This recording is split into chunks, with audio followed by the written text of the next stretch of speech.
My name's Trinica Sampson. I'm 30 years old and I am from Austin, Texas, by way of California. I'm living outside of Austin, but I just say Austin because no one knows where Elgin is.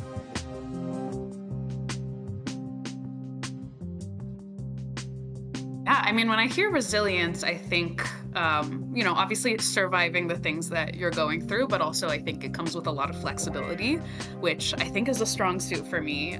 So my plan coming in would definitely be rolling with the punches, and being a little more flexible than I have been in previous games that I've played. I want to play a very fluid game because I think that fluidity is going to be what it takes to survive whatever weird things you have planned for us.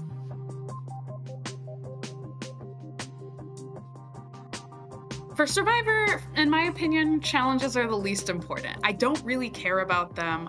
I'd love to win them, and I think I can win some, hopefully.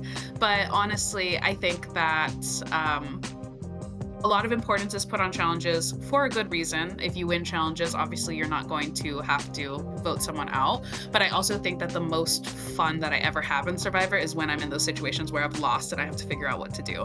So for me, going into the social part of things, that's the most exciting. The social and the strategy, figuring out where you stand compared to where you think you stand and the relationships and how strong they are.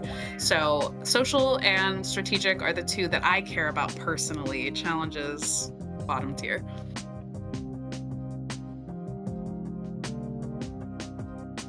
I've played a couple of LRGs this year, and my social gameplay has been very much trying to find myself in the center of a group of people and connecting with each of them on something unique. So beyond the basic, but finding something about our shared life experiences or even just like personality wise or interests that I'm able to connect with someone.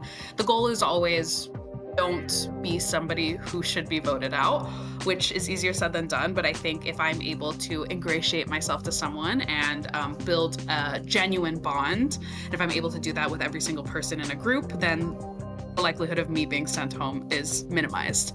I think my challenge in the past has been being clocked as somebody who's doing that, and people realizing that I have a lot of connections and that I'm playing the middle. So the goal is to play the middle without looking like I'm playing the middle, which I don't know that I have successfully done so far, but I'm hoping to this time.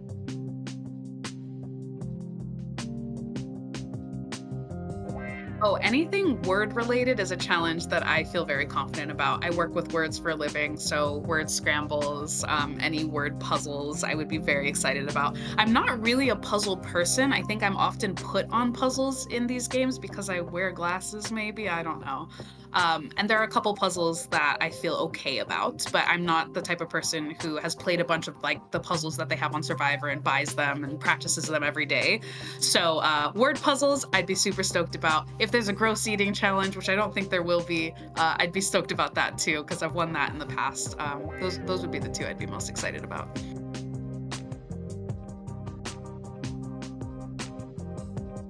I think I'm going to bring a fun sense of humor, and maybe A little evil gameplay. to resilience. I think that I come across as somebody who's like, I don't know, friendly. I'm definitely an introvert, but I think, I'm able to pull out the extrovert and be sociable in these games. But I don't think people ever really see me as somebody who's going to um, make any morally questionable choices.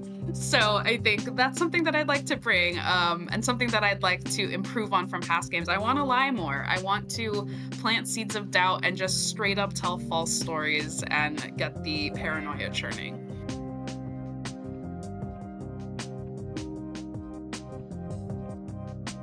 Previous connections destroyed my first game, so it's a bit of a sore spot for me. I know that in LRGs and ORGs, it's just the name of the game. People are gonna know people. I'm a relative newcomer. I played my first game this summer, so I really don't know many people.